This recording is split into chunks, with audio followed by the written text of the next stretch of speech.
স্বাগতম সবাইকে। সম্মানিত শিক্ষক মণ্ডলী, আপনারা প্রত্যেকেই জানুয়ারি ২০২৫ এই মাসের ইএফটিতে বেতন নিয়ে দুশ্চিন্তায় আছেন। আপনাদের মতো আমি নিজেও আ বেশ দুশ্চিন্তায় আছি।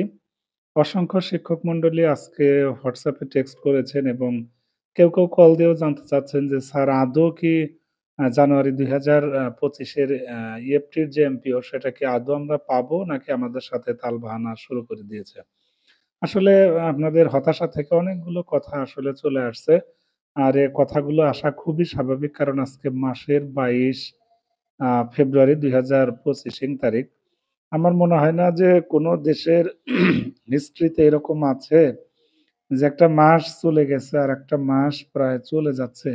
এখন পর্যন্ত শিক্ষকদের বা কোনো কর্মকর্তা কর্মচারীর বেতন ভাতা বাকি আছে। আসলে খুবই দুঃখজনক। আমাদের দেশেও যে সমস্ত প্রতিষ্ঠান রয়েছে সরকারি এবং বেসরকারি আরো অনেক প্রতিষ্ঠান আছে।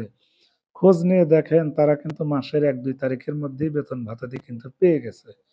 যারা গার্মেন্টস ওয়ার্কার বা গার্মেন্টস এ যারা জব করে তারাও কিন্তু মাসের ১-২ তারিখের মধ্যে তাদের যে নির্ধারিত বেতন ইএফটিতেই কিন্তু পেয়ে যায়। শুধুমাত্র এমপিওভুক্ত শিক্ষক কর্মচারীদের ক্ষেত্রে বারবার কেন এরকম বিলম্বিত হয়? যেকোনো কাজ স্বাচ্ছন্দ্যে আসলে হয় না। এই যে দেখেন এমপিও ভুক্তির যে আন্দোলন হচ্ছে, বেশ কয়েক বছর যাবৎ দফায় আন্দোলন হচ্ছে। কিন্তু তার কিন্তু ইতিবাচক কোনো সাড়া আসেনি।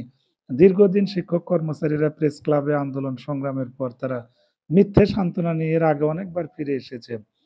এবারও দেখা যাচ্ছে যে কর্তৃপক্ষ ডাকলেও সঠিক যে একটা সান্ত্বনা বা আ সঠিক যে একটা উদ্যোগ সেটা কিন্তু নিচ্ছে না। যার কারণে আমাদের মধ্যে একটা হতাশা কিন্তু সবসময় আসলে কাজ করছে। আবার দেখেন এই যে আমাদের বাড়ি ভাড়া, চিকিৎসা ভাতা এবং জাতীয়করণ এই যে বিভিন্ন বিষয় নিয়ে আমাদের দাবি দেওয়া এগুলোও কিন্তু স্বাভাবিকভাবে হয় না। মানে আমরা যেকোনো দাবি দেওয়া নিয়ে গেলে বা আমরা যেকোনো বৈষম্যের কথা বললে আমাদেরকে আসলে মিথ্যা আশ্বাস দেওয়া হয় এবং দীর্ঘ সময় অপেক্ষা করতে হয়। তারপরেও কিন্তু আমরা আমাদের প্রাপ্য অধিকারটুকু যথাসময়ে আসলে পাইনি। পৃথিবীতে এমন কোনো দেশ আছে দেখাতে পারবেন বাংলাদেশ ছাড়া যেখানে কিনা একজন শিক্ষক কর্মচারীর বেতন আ মাত্র এত নগণ্য এবং তাদের যে উৎসব ভাতা সিকি মানে 25% পৃথিবীর কোনো রাষ্ট্রে আছে কিনা আসলে আমার জানা নেই। আপনি নেট ঘাঁটবেন, দেখবেন এরকম কোনো মানে মানে হীন অবস্থা আপনি পাবেন না। যাই হোক সেটাও একটা ব্যাপার। এই যে ইএফটি নিয়ে দেখেন কি একটা অবস্থা। মানে আমরা ২০২১ সালে ইএফটির কাজ করে দিয়েছিলাম। দীর্ঘদিন অপেক্ষার পর অবশেষে যাই হোক নতুন করে উদ্যোগে কাজ করার ফলে সেটা দ্রুত বাস্তবায়িত ১ম দিকে হয়েছে। তো এর জন্য আসলে সাধুবাদ জানাই। কিন্তু সেটা নিয়েও কিন্তু অনেক গড়িমসি এবং তালবাহানা কিন্তু শুরু হয়ে গেছে। আপনারা ভালো করে লক্ষ্য করলে দেখবেন সেই ডিসেম্বর মাসের ইএফটিতে বেতনে এখনো বিপুল সংখ্যক শিক্ষক কর্মচারী কিন্তু আসলে পায়নি।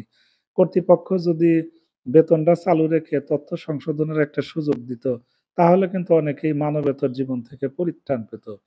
তো অনেকেই দেখেন ডিসেম্বরের মাসের বেতন জানুয়ারির ১ম দিকে তারা পেয়ে গেল।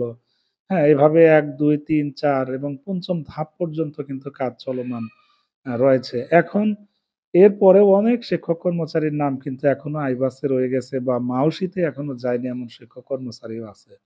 এখন এর মধ্যে আবার একটা অবস্থা দেখেন, আজকে জানুয়ারির এমপিওটা এখনো জমা হয়নি। অর্থাৎ ফেব্রুয়ারি মাসের ২২ তারিখ আজকে চলছে। অথচ সেই জানুয়ারি ২০২৫ এই মাসের ইএফটির টাকাও কিন্তু এখনো শিক্ষক কর্মচারীদের অ্যাকাউন্টে ঢোকেনি। কি একটা অবস্থা মানে হযবরল অবস্থা বলা চলে। সবাই মানবেতর জীবনযাপন করছে। আমাদের সামান্য বেতন যেটা দিয়ে আমাদের অনেক কষ্ট করে চলতে হয়। অনেক টেকনিক করে চলতে হয়। তারপরেও যথাসময়ে সেটি না পেলে প্রত্যেকের মধ্যে কিন্তু একটা হতাশা কাজ করে। সো কর্তৃপক্ষের প্রতি বিনীত অনুরোধ রাখছি আপনারা যত কাজেই ব্যস্ত থাকুন না কেন এমপিওভুক্ত শিক্ষক কর্মচারীর জানুয়ারি ২০২৫ এই মাসের ইএফটির বেতনটা অতি দ্রুত যেন ছাড় করা হয় এবং রবিবারের মধ্যে যেন দিয়ে দেওয়া হয় এটা আমাদের পক্ষ থেকে আপনাদের কাছে স্বনির্বন্ধ অনুরোধ। মানে আমাদের ন্যায্য পাওনাটা প্রতি মাসে এভাবে দীর্ঘ অপেক্ষা করে কেন পেতে হয়? আমরা কেন আমাদের প্রাপ্য যে সম্মানী সেটা আমরা কেন ১-২ তারিখের মধ্যে আসলে পাই না? তো পরিশেষে একটা কথাই বলবো, সমস্ত যেহেতু হাজার শিক্ষক কর্মচারী আমার YouTube চ্যানেল এবং Facebook পেজের সাথে কানেক্টেড আছেন, আপনাদের উদ্দেশ্যে বলছি আপনারাও প্রত্যেকে বেতন ভাতা নিয়ে চিন্তিত, আমি নিজেও চিন্তিত।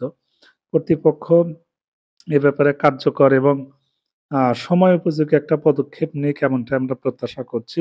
রবিবারের মধ্যেই যাতে আমাদের অ্যাকাউন্টে জানুয়ারি ২০২৫ মাসের যে বেতন সেটা যেন এপ্রিলে দ্রুত চলে আসে এটাই সকলের কাম্য। সবাই ভালো থাকেন, সুস্থ থাকেন। মোটামুটি নিজের ২ টি মনের কথা আপনাদের সাথে শেয়ার করার জন্য আসছিলাম, কিছু মনে করবেন না। অনেকেই হয়তো ভাবছেন যে স্যার আপডেট তথ্য নিয়ে ভিডিও কেন দিচ্ছেন না? আপনারা বারবার অ্যাকাউন্ট চেক করছেন, আমি নিজেও চেক করছি, সোনালী ই-ওয়ালেট চেক করছি কিন্তু না, সেখানে এখনো কিন্তু বেতনের টাকাটা আসেনি। যাই হোক অতি দ্রুত টাকাটা আসুক এটাই প্রত্যাশা। সকলের দুশ্চিন্তা থেকে একটু হলেও পরিত্রাণ পাক। সংসার, সন্তান-সন্ততি নিয়ে স্বাভাবিক জীবনে সবাই ফিরে যাক এটাই প্রত্যাশা করছি। ভালো থাকেন সবাই। ধন্যবাদ।